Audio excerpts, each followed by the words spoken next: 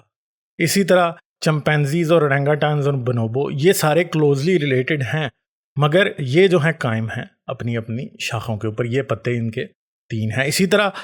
Tiger اور شیر جو ہیں وہ بھی بہت کلوزلی جو ہیں کلوز ایوولوشنری کزنز ہیں، وہ قائم ہیں اپنی اپنی شاخوں کے اوپر۔ اور ایسا بھی ہو سکتا ہے کہ آپ ایک ٹائیگر کا، ایک فیمیل ٹائیگر کا ایک میل لائن سے کراس کرائیں تو اس سے بچے پیدا ہو جاتے ہیں، کیونکہ وہ ایوولوشنری طور پہ بہت ہی کلوز ہیں، شاید چند ملین سال بھی نہیں ہوئے ابھی ان کو علیحدہ علیحدہ ہوئے۔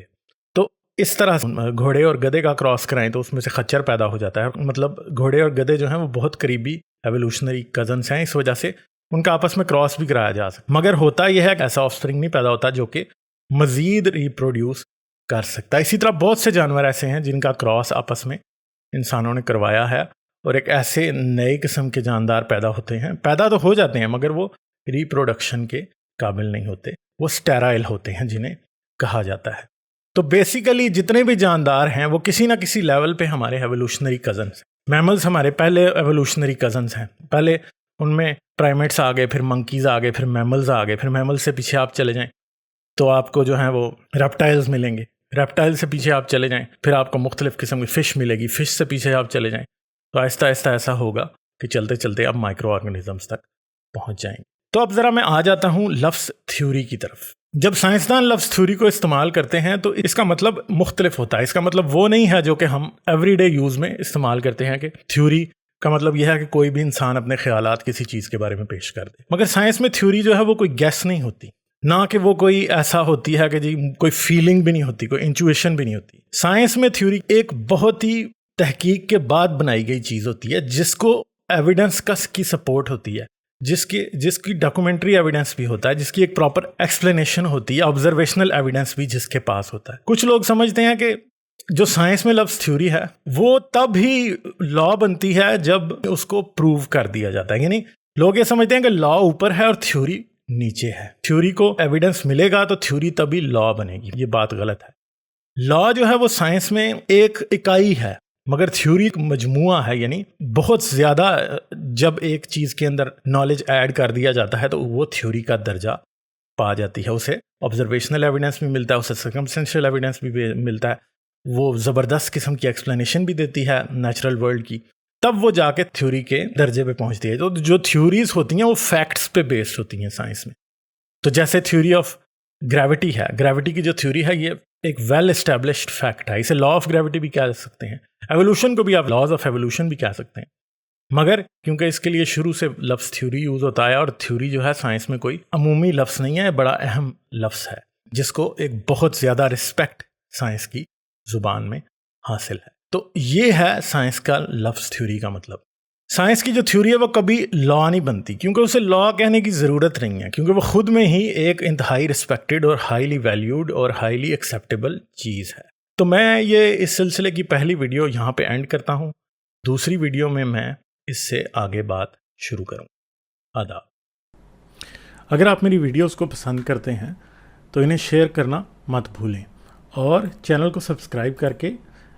گیٹ آل نوٹیفیکیشنز کا بٹن دبانا نہ بھولیں۔ اس کے علاوہ اگر آپ مجھے پیٹریون پر سپورٹ کر سکتے ہیں تو ضرور کریں۔ پیٹریون پر آپ کی سپورٹ میرے اس کام کو جاری رکھنے میں بہت مددگار ثابت ہوگی۔